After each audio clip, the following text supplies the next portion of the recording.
ஆதிப்பர்வம். பழங்காலத்தில் ஆரியவர்த்தம் என்பது நம் தாய்நாட்டின் பெயர். பண்பட்ட மக்களின் நிலம் அதன் பொருள். இந்த பெயர் இலக்கியத்தில் தக்க வைக்கப்படுகிறது. சூரியவம்சம் மற்றும் சந்திரவம்சம் ஆகியவை அந்த நாட்களில் கோலோச்சிய இரண்டு புகழ்பெற்ற வரிகள். நாம் இங்கே சந்திர வம்சத்தை பற்றி விவாதிக்கிறோம். பரதன் சகுந்தலனால் துஷ்யந்தனுக்கு பிறந்த வலிமைமிக்க ஏகாதிபதி. அவரது பன்முக தகுதிகள் மற்றும் மேலாதிக்கம் காரணமாக நாடு பின்னர் அவரது பெயரால் பாரதவர்ஷம் என்று பெயரிடப்பட்டது. அவரது வழித்தோன்றல்கள் அனைவரும் பரதர்கள் என்று அழைக்கப்பட்டனர். இந்த வம்சத்தில் பிற்காலத்தில் வந்த மற்றொரு சிறந்த அரசன் குரு. எனவே வழித்தோன்றல்கள் குருக்கள் என்றும் அழைக்கப்பட்டனர். குருக்ஷேத்திரம் என்ற நிலம் அதன் பெயரை அவரிடமிருந்து பெற்றது. சந்தனு இந்த சந்திர வம்சத்தை சேர்ந்த ஒரு சக்தி வாய்ந்த மன்னன். அவரது முந்தைய பிறப்பில் அவர் தேய்ந்து போன இக்ஷவாகு வம்சத்தின் ஸ்ரீராமர் பிறந்த சூரிய கோடு மன்னர் மகாபிஷனாக இருந்தார். பரலோகத்தில் இருந்தபோது அநேக தெய்வங்கள் கலந்து கொண்ட ஒரு விருந்தில் அவர் பங்கெடுத்தார். அதில் கங்காதேவியும் இருந்தார். காற்று வீசி தற்செயலாக அவளது மேலாடையை அகற்றியது. அந்த இக்கட்டான சூழ்நிலையில் தேவர்கள் தன்னடக்கத்தால் கண்களை தாழ்த்தி கொண்டனர். ஆனால் மகாபிஷேக மன்னன் அவளையே பார்த்து கொண்டே இருந்தான். இந்த குற்றத்திற்காக படைப்புக் கடவுளான பிரம்மன் அந்த கர்மத்தை நிறைவேற்றுவதற்காக அவர்கள் இருவரையும் பூமியில் பிறக்கும்படி சபித்தார். சந்தனுவின் பூவுலக வாழ்க்கையின் பின்னணி அதுதான். ஆனால் அவர் அதை அறிந்திருக்கவில்லை. குருவம்சத்தைச் சேர்ந்த சந்தனு என்ற மன்னன் தனது நாட்டை மிகச் சிறப்பாக ஆண்டு வந்தான். ஒரு நாள் அவர் கங்கை நதிக்கரையில் சுற்றித் திரிந்து கொண்டிருந்தபோது அழகிய அழகு கொண்ட ஒரு பணிப்பெண்ணை தற்செயலாக கண்டார்.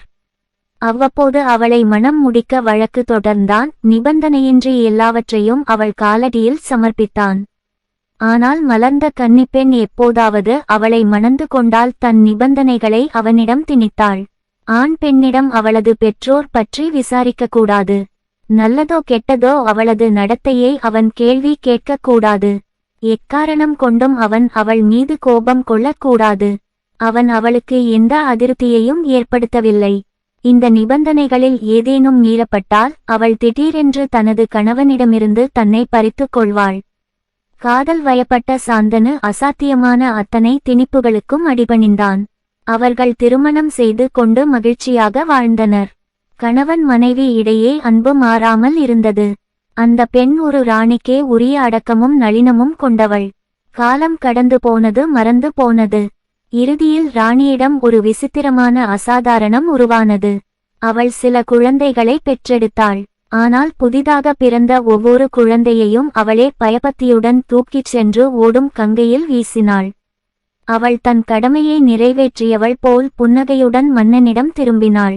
தனது ராணியின் இந்த கொடூரமான நடத்தையைக் கண்டு ஏழை மன்னர் திகிலடைந்தார். ஆனால் நிபந்தனைப்படி அவளை கேள்வி கேட்க முடியவில்லை. அவள் யார் என்று மௌனமாக யோசித்துக் கொண்டிருந்தான். அந்த பெண் ஏற்கனவே தனக்கு பிறந்த 7 குழந்தைகளை கொன்றிருந்தாள். அவள் 8வது குண்டியை கங்கையில் வீசப் போகும் போது அப்பாவால் அதற்கு மேல் பொறுக்க முடியவில்லை.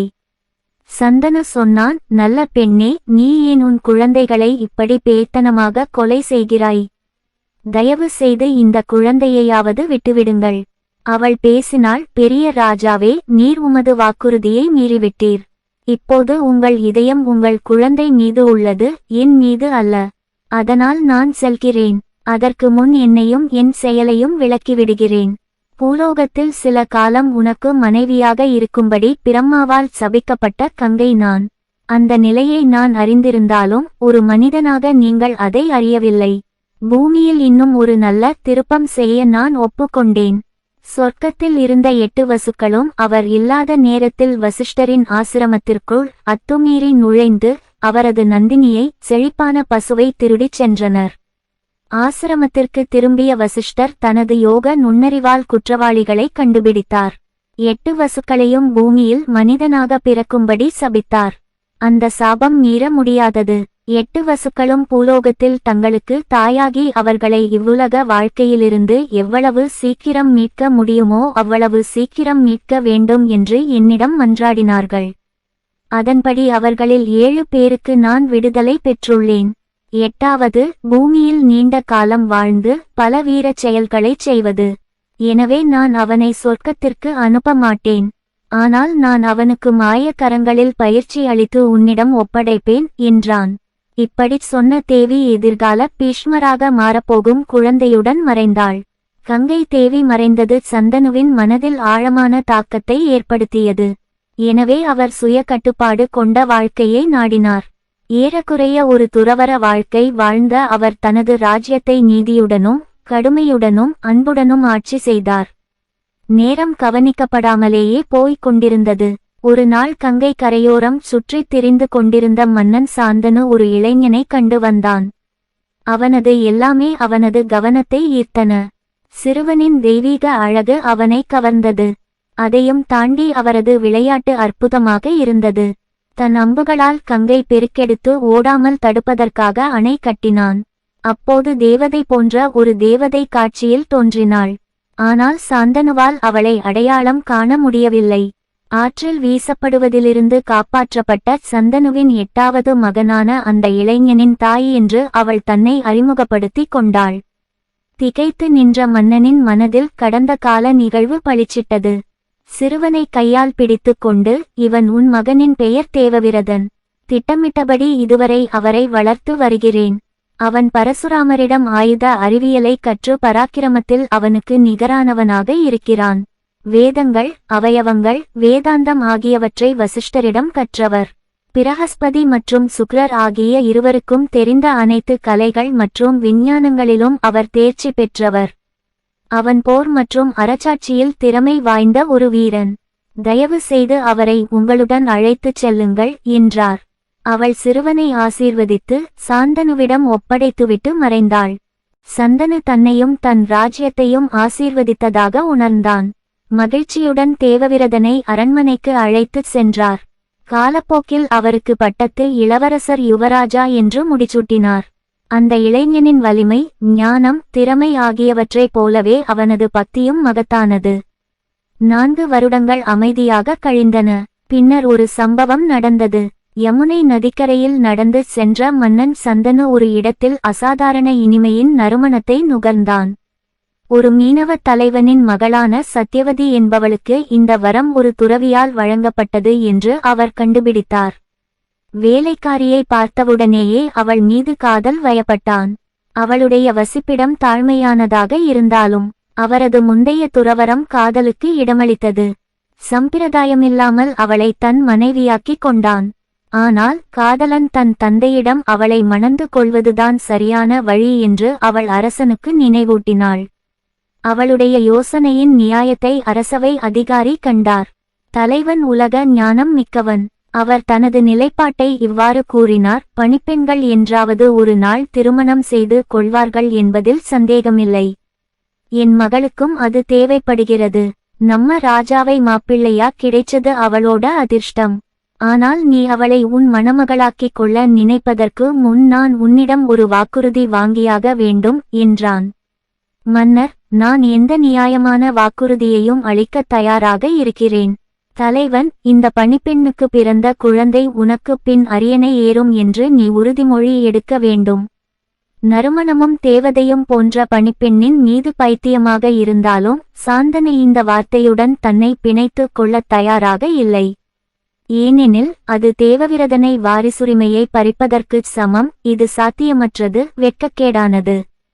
குழப்பமும் காதலும் சிதைந்த சாந்தனு தனது தலைநகரான ஹஸ்தினாபுரத்திற்கு திரும்பி நலிந்த வாழ்க்கையை இழுத்துச் சென்றார். நாளாக அவரது உடல் நலமும் வலிமையும் மோசமடைந்து வந்தன. ஆனால் அவர் தனது வேதனையை தனக்குள்ளேயே வைத்துக் கொண்டார். தந்தையின் உடலும் மனமும் வீழ்ச்சியடைவதை கண்டறிவதில் தேவவிரதன் பின்தங்கவில்லை.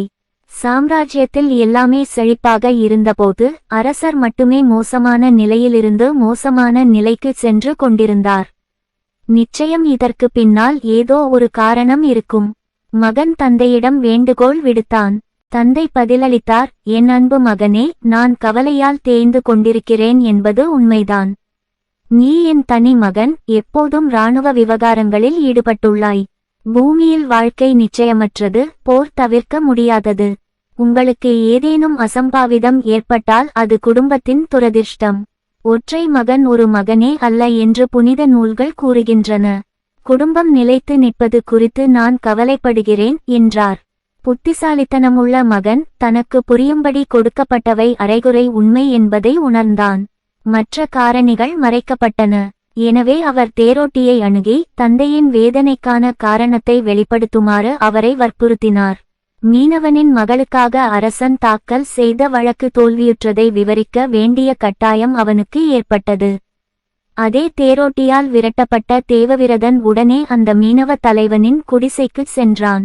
அவர் தன்னை நாட்டின் பட்டத்து இளவரசர் என்று அறிமுகப்படுத்திக் கொண்டார். தலைவன், நானும் என் குடும்பமும் ஆசீர்வதிக்கப்பட்டவர்கள், நாங்கள் அரச குடும்பத்தால் ஆதரிக்கப்படுகிறோம் என்றார். தேவவிரதன், நான் என் மாற்றாந்தாயை என் தந்தையான அரசரிடம் அழைத்துச் செல்ல வந்திருக்கிறேன். தலைவன், நிபந்தனைகள் பூர்த்தி செய்யப்பட்டால் அது சாத்தியமே என்றான். தேவவிரதன், தாத்தா, எல்லா நிபந்தனைகளும் நிறைவேறிவிட்டன என்று எடுத்துக் கொள்ளுங்கள்.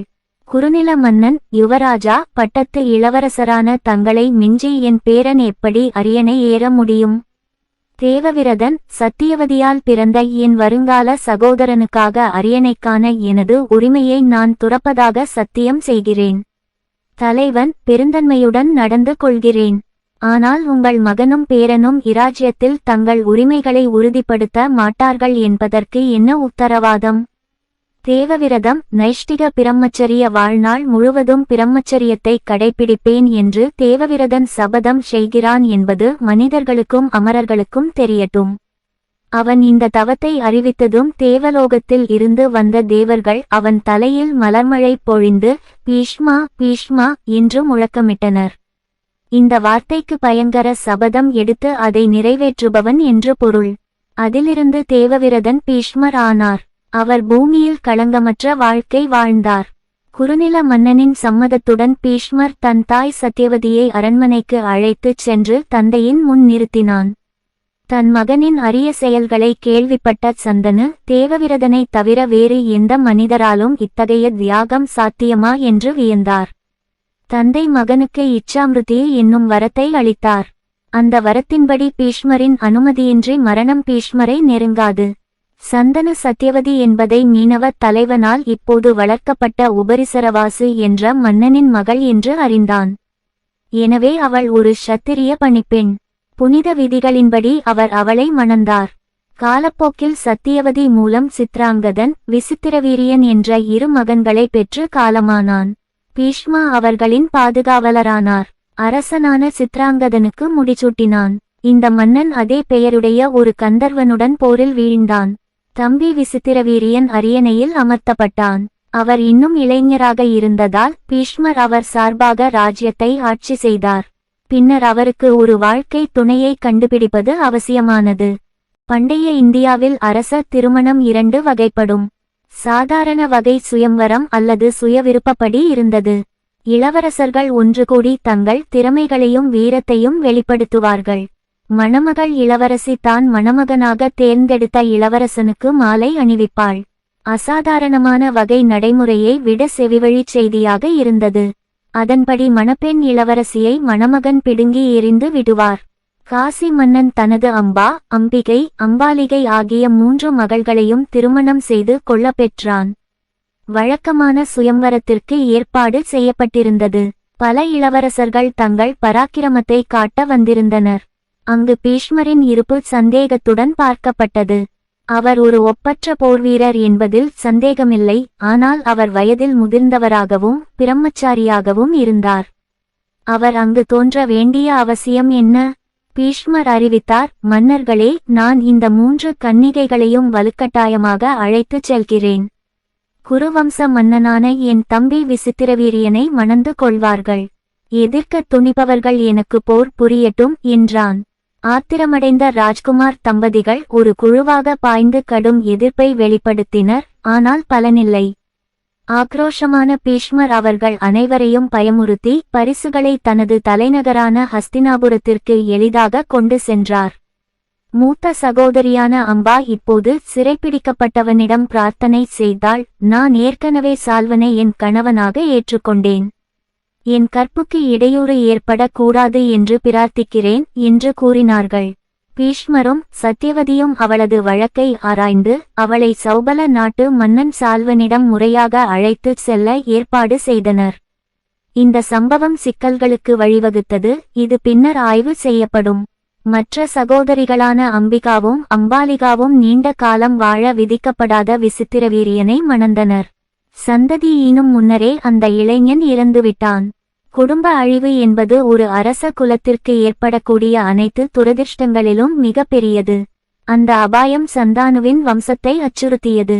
மனம் உடைந்த சத்யவதி பீஷ்மரிடம் அரியணை ஏறவும் விதவை இளவரசிகளை மணந்து கொள்ளவும் வேண்டினாள். உறவினர்களும் நண்பர்களும் இந்த வேண்டுகோளில் தட்சணை ராணியுடன் இணைந்தனர். சிம்மாசனத்தில் ஏறும் மகிழ்ச்சியும் திருமண வாழ்க்கையின் மகிழ்ச்சியும் முன்பு அவரை தடை செய்த அதே ஏஜென்சியின் மூலம் இப்போது அவருக்கு திரும்பி வந்தன. ஆனால் அந்த சபதம் பீஷ்மருக்கு மிகவும் புனிதமானது. அன்னையே, பெற்றோர்களுக்காகத்தான் நான் ராஜ்யத்தையும் சந்ததியையும் துறந்தேன். பின்னர் அன்னையின் ஆணைப்படி அவர்களிடம் திரும்புவது மகனாக இருக்கலாம். ஆனால் என்னை பொறுத்தவரை அது அப்பட்டமான சபதத்தை மீறுவதாகும். விரதத்தை திரும்ப பெறுவது பொய்யை நாடுவதை போன்றது. பரலோகத்திலோ அல்லது பூமியிலோ உள்ள எதனுக்காகவும் நான் சத்திய பாதையிலிருந்து விலக மாட்டேன். கூறுகள் அவற்றின் செயல்பாடுகளிலிருந்து விலகிச் செல்லலாம். ஆனால் பீஷ்மர் சத்தியத்திலிருந்து இம்மியளவும் அசைந்து கொடுக்க மாட்டார்.